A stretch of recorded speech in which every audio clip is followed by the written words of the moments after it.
Tackle our next dinner with the help of a pro who helped bring Sacramento its first Michelin star. Molly Riehl live in Sacramento this morning with another edition of Like a Chef. Hey, Molly. Like a chef, like a competitor. Oh my gosh. Okay, so you guys are probably familiar with Chef Allyson Harvie. I tend to have her on the show a lot because she is incredible. We'll talk about her resume, but something that recently happened. She just beat Bobby Flay in his own show. So we will get to that in a little bit, but let's reintroduce you to everyone. Okay. Hi, Chef Allyson. Hi. How are you? I'm good. How are you? I'm so good. So, like I said, you're a competitor in so many ways.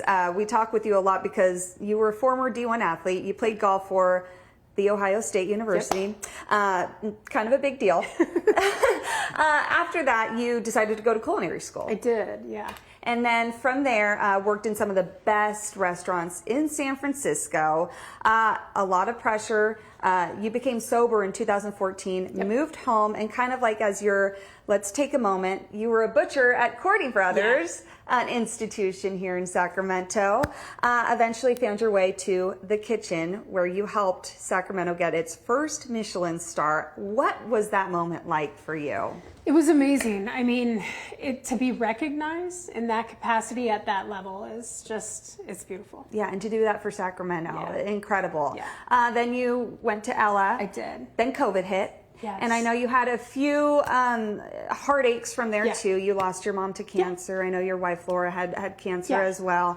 So after that, you know, you kind of had a, well, talk about your reason to start Notre Ferme. I mean, just to reevaluate life and like what was really important to me in that capacity was, you know, like creating experiences with clients and being able to be a part of that, but still be so involved with food and the community here in Sacramento. So that's where the birth of Notre Ferme started. Yeah, it means our farm. It's catering. So now you get to be part of people's celebrations on your own time, finding your own joy. Yeah. But boy, the competition came back earlier this month, or in July. You appeared on Beat Bobby Flay, where not only did you beat Bobby Flay, but you made show history. How?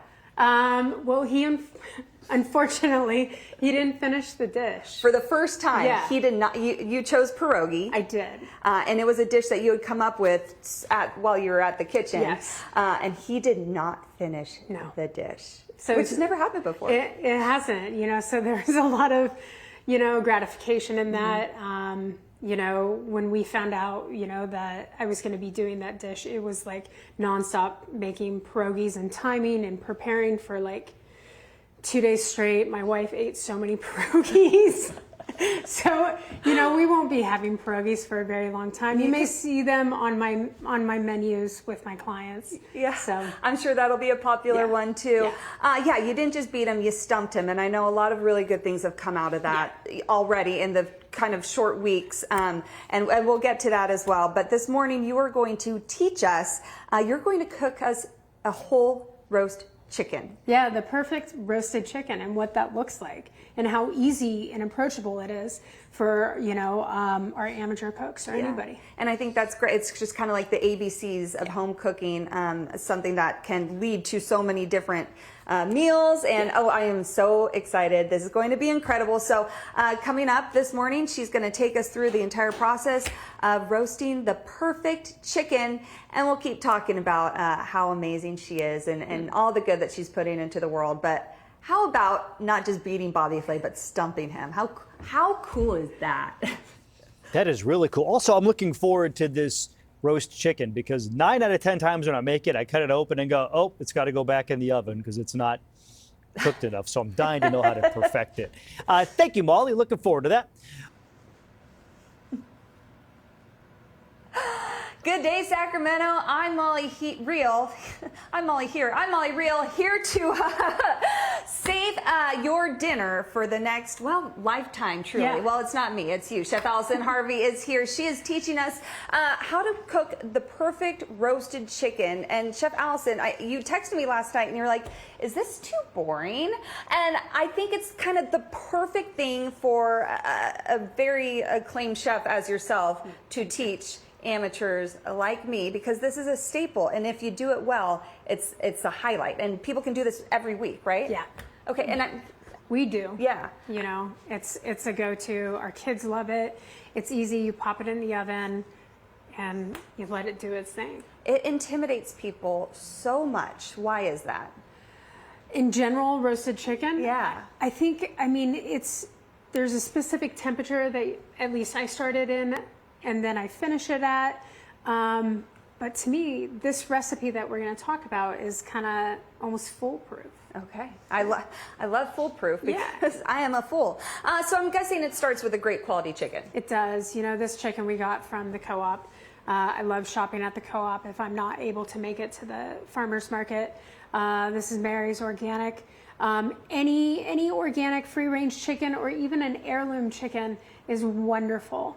What we're looking for is that nice tight skin, because we all love, you know, roasted chicken with that beautiful golden exterior. Yeah.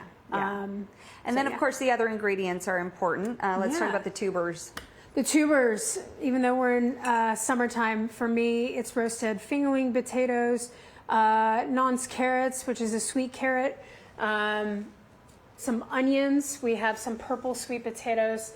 And also what's really important is our aromatics. So we have some beautiful sage, thyme, and rosemary. You can also throw some lemon in the cavity of the chicken, or even put it on top, where it's just going to create that like juiciness and that acidity that's going to come from it. And of course, this becomes a full meal, but then there's leftovers, there's making your own stock, lots you can do from this thing. And it seems like it's kind of like put in the oven, forget about it, and then boom, you have a dinner. Exactly. Coming up in the 9 o'clock hour, she's going to teach us her techniques to make it just right, that foolproof technique. She's going to share the recipe with us so that later this morning we'll post it on our website and you can make it at home. But very important, you know, Chef Allyson, we spoke earlier, she is a D1 golfer. She is a celebrity chef. She just beat Bobby Flay in Beat Bobby Flay, stumped him really. First time in history he didn't make the dish, didn't finish the dish. So she knows her stuff. We're going to post a picture on Facebook and Instagram, and that's where you can ask any culinary or golf, if that's okay. Yeah, totally. Questions you may have. And in the 10 o'clock hour, as Chef Allyson and I enjoy this chicken, we'll answer your questions. How's that sound? Sounds great. Okay, so we're going to get chopping, and we'll see you in about an hour. John, I know you have probably a golf question, so come up with that. And Good Day Sacramento will be back after this break. We've been a bit nosy, Nancy, hanging out in the kitchen of one of the area's top chefs, making what is, to me, really one of the hardest things to perfect, which is a roast chicken. We're checking back in with Molly Riehl, who has more. That looks perfect. Is that not perfect? Yeah, Chef Allyson Harvie here. She's going to show us exactly how to do this. Chef Allyson, this is something that, I mean, if you know how to roast a chicken like this, you can just, your dinner dreams are fulfilled for basically the rest of your life. So you just recently beat Bobby Flay. You made pierogies in 45 minutes. So you said easily you can do this in 3 minutes for us. Exactly. Yeah. So you're seasoning the cavity and the skin of the chicken. Yeah, so simple salt and pepper. What I do with the wings is I'll take them and I'll put them right underneath the bottom. Okay. So that they're not going to get nice and like charred or anything like that. Another way that I do, it's kind of like a trussing without using twine, is I'll cut slits on each side of the skin. Then I'll put one in here and then the other one through here. That's brilliant. And yeah, it's easy. And you have stuffed the cavity with your aromatics. Exactly. Beautiful. Okay, what comes next? And then so we have our roasted root vegetables that we've cut before. I like to use a Pyrex pan. You can use a hotel pan or a Dutch oven. I sprayed it. And then what we'll do is we'll put all this down on the bottom. And what's going to be great is we're going to get all those juices from the chicken all in the vegetables, and it will steam and it'll be extremely flavorful. Yeah. So from there, I do like to spread some butter on the skin. Yeah, sure, why not? or you can use a compound butter underneath the skin. Either way, it's going to have the same effect. Okay, because I know people like to put the butter underneath. Yeah. It doesn't make a difference which way you To do me, it? it doesn't. No, we see that a lot with like turkeys and whatnot, but same effect. Okay. Could you do both? There's never, you can never have enough butter. There's never too much butter. It's true. And so what I'll do is I'll go ahead and throw. I've got rosemary, thyme, some sage, same thing that's inside the cavity. Also, what you can do is you can put lemons in there and on top. So it adds that acidity to it. Lemon roasted chicken is fantastic. So from there, we've got everything ready.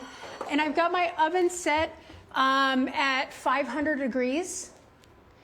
And then I'll cook it there for about 30 minutes, and then I'll drop it down to 420 degrees. Okay. So the reason why we start at 500 is because we want to get that nice color that's starting on that skin. Okay, because some people will start it lower and then raise it, but it's the opposite that you want to do. Okay. Awesome. For as many as I have done, this is your foolproof. Okay, so if you do that and you follow the time limits, you don't really have to worry about checking the temperature. Everything's going to be juicy and wonderful. It's going to be juicy. One last thing that we add is I've got four cups of stock. And we're going to just put it right on the bottom. And what I like to do here is we'll take this, and at the end of it, we'll drain off all those juices, and we can make a pan sauce that goes right over it. It's a broken gravy. It doesn't get any better than that. It truly does not. Ooh, I am so excited. So, we have posted a picture on Facebook, on the Good Day Facebook page of the two of us, asking people to ask you any culinary questions they want. There have been some great questions already. There's also, I think it was Noelle, who said, saying your praises, said you catered her Christmas Eve dinner, which amazing. You do weddings. I mean, you name it, you do it. She had such nice things to say about you. So I encourage you to go read that review of Chef Allyson of Notre Ferme is her catering company. And then if you have any questions for her, go ahead and ask them. We'll be answering them in the 10 o'clock hour as we cut into this and eat it. She was also a D1 golfer. I mentioned, John, if you have any golf questions, she's happy to answer those as well. Why not? Golf lessons are welcome too in this segment. Right. Okay. So if you do consultations and everything, and you're around for the event, so say she caters your Christmas Eve dinner, she could give you some golf tips while we're at it, right? Absolutely. One thing that I actually really want to do is I want to do a dinner, but what we'll do is we'll go play 18 holes first. We'll go to the farmer's market, or we'll go to the co-op, and then we'll go and we'll cook dinner together. So that's my dream event. I don't know. It's my dream event. Awesome. Okay, we're going to go rehearse that this weekend. Yes. We'll tell you how it is, and then you'll put it on the website. Exactly. Okay. Ask those questions. Go to our Facebook page. We're going to get this baby in the oven. 10 o'clock hour. I get to enjoy this. Molly, I don't know if that was a formal invite, but I'm accepting if it was. Okay. We've got three of our foursome. John's going to join us. Beautiful. Looking for one more. Thank you, Molly. Okay, he's in. Thank you. Well, the time has come, Sacramento. Look at that. Juicy. I am live with Chef Allyson Harvie of the catering business Notre Ferme. All morning, she has been showing us how to make this perfect roast chicken at home. She has shared the recipe, so we're going to have that up on the website for you so you can also do this. Though you've also been sending in some questions for this chef, whether it's her experience beating Bobby Flay recently, getting a Michelin star, just home cooking. So let's start with some pretty easy questions. People want to know the episode of Beating Bobby Flay. When does it air? It already did. You can find it. I watched it on Amazon Prime. Yep, you can do that. Season 41, episode 16. You make pierogi. Yep. How'd you come up with that dish? Well, there was a toss-up between what we were going to do. One of them was going to be either arancini or pierogies. I submitted them to the producer, and they decided pierogies. Yeah. I had also put pierogies on the kitchen menu when I was there. At the kitchen where she helped get the team the Michelin star, the first one for Sacramento. By the way, it messed him up so much he didn't even finish the dish. Pierogies are hard. Okay, how was it when you met him? I want to know kind of what was the best thing that came of beating him? Because this is a historic episode. It's the first time he ever didn't finish a dish. So one thing that I got from it was I was approached by a women's rehabilitation center in Danville, and they're putting together a charity golf tournament, and so they asked me to come be a part of it, speak at it, and share my story. I love it. And that touches my heart greatly. It's amazing because you're not just, obviously you're an incredible chef, but your story is incredible. You're such a good advocate for sobriety and just bringing joy into your life. Okay, we don't have much time, so let me get to some more questions. Oh, let's talk about the aromatics. Someone missed which ones they were used. By the way, we are posting the recipe, but what did you use? Today we used thyme, rosemary, and sage. Okay. And again, you can use lemon too. Ken spoke with you at the kitchen, said you were amazing. He talked about the importance of a tight skin on a chicken, and he's worried that when he puts the butter underneath the skin, that'll mess it up.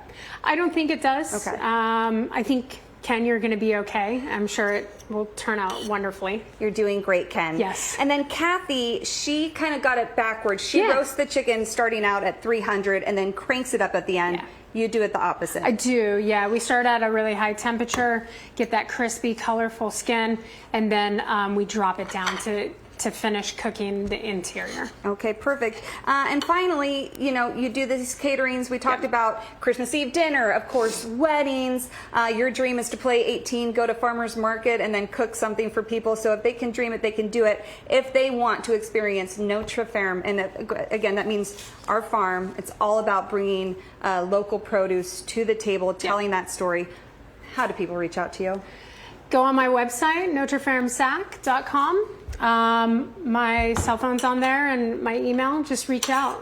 Okay. Might I recommend the roast chicken? Yes. Or the pierogi. You might put that one on the menu too. I think we got to. Oh my gosh, this is amazing. As I said, when this story gets posted to the web later this morning, this recipe will be there. I hope you enjoy it, and I hope the next time you're looking for a special experience and some great food behind it, you consider Notre Ferme.